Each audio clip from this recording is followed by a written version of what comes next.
Yeah, my name is Adelanke Olamilekan Faloyo.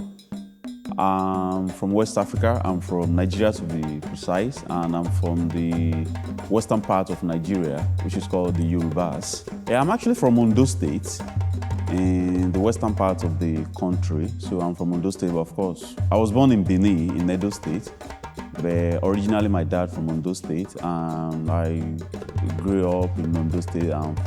The later part of my years before I came to Canada was in Lagos. Yeah, there's a lot. I love everything. Let me just put it that way. But one thing that stands out for me is our names, the name we are being called. Like my name is Adelanke Olamilekan. So basically, you don't need to tell anyone if you are from Nigeria. If I tell you that my name is Adelanke, you automatically know which part of the country I'm from. It needs no introduction. So my language, Inarao, Ikason, Ikaro, Ikason, Ikaleo, Shalafia Niao, Abalilayo, Keteriano Kali Iriaju, Mugbadura Lórúkọ Jésù for Abanilayo no, Bashefinsileo, and even more. So basically, I was like, good morning, good afternoon, good evening, guys. So I pray that God will continue to be with you. And we left you guys. Of course, we are abroad, sojourning abroad. And of course, I pray that the way we left you guys will meet you that way and even more prosperous. Yeah, it has to be cultural. Founded yam and pussy or foriro with correct goat meat.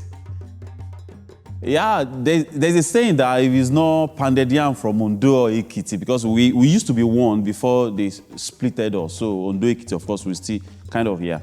So if it's not from there's none, because there we pound with the pestle and the mortar, not the grinding, blending, whatever. No, we do the proper one. And typically, I can pound very well. Surprisingly, most people don't know I can, because it's like our identity. It's not just loving the food. You need to know how to make it as well. Yeah, so basically, of course, you look at the costume from head to toe, of course, as you say, it kind of signifies royalty in the Yoruba culture. If you look at the cap, so there's something unique about the cap, actually. Of course, anybody can wear the cap, but the way they wear it, of course, matters. If I'm going this way, it means I'm married. But if I'm going the other way, it means, okay, I'm still single and searching.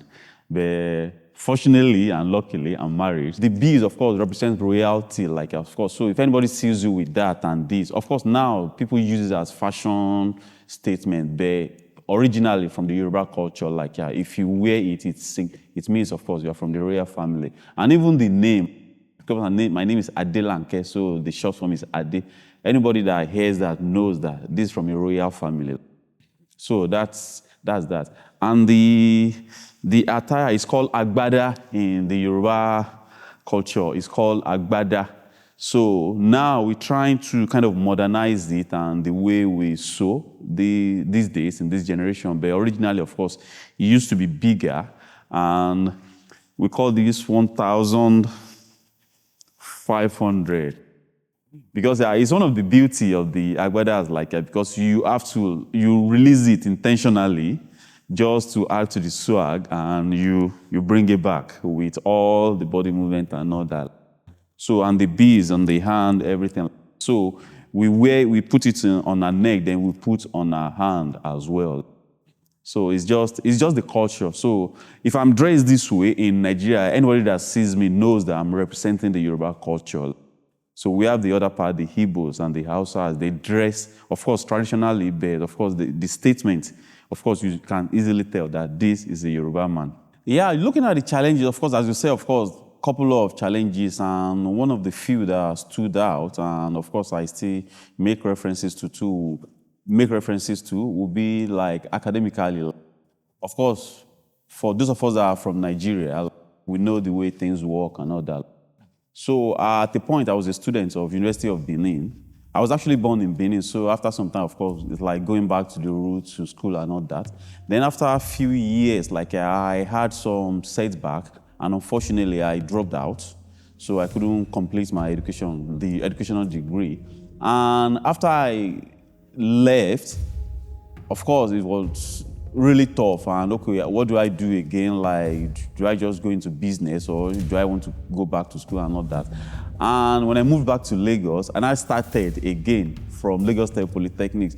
So people from Nigeria, we understand that kind of mentality. Like, yeah, how come you've been to the university, now you're back, and now you're in a polytechnic doing OND, like starting all over again. But I didn't tell, of course, I related well with everybody. Of course, I didn't tell anybody, even some of my friends. Like, we actually graduated from last Protect before some of them knew that, of course, I've been to the school. Because I remember during even assignment exams, people are always around me. I'll just be smiling because, fortunately for me, I've done some of all those things at the higher level, so it was easier for me. So not until one very day, I remember that there was a lady who was sitting down beside me, and she was complaining about the topics and all that. I was like, you know what, bring it, let me just explain. And she was like, really? You hardly come to school? You're not even listening to the lecturer. Like, what happened? I was like, don't worry, just leave it. So, but later, a very close friend of mine now called me, Ade, come, there's something you're not telling us. So now I said, you know what, like, I've done all these things at an higher level. So now, like, it's like starting all over again. Of course, bringing the past experiences and all that, like, so eventually, so when I graduated, like, it affected some other parts, like getting married very late and all that. But of course, then afterwards, of course, I moved to Canada to continue again. Like, of course, Polytechnic now translated to university here, like, because I made up my mind, like, I started from university, regardless. Even if I have to go to the secondary school, I still have to complete at that level. So thank God I was able to achieve that. And one thing I tell people from my little experience in life is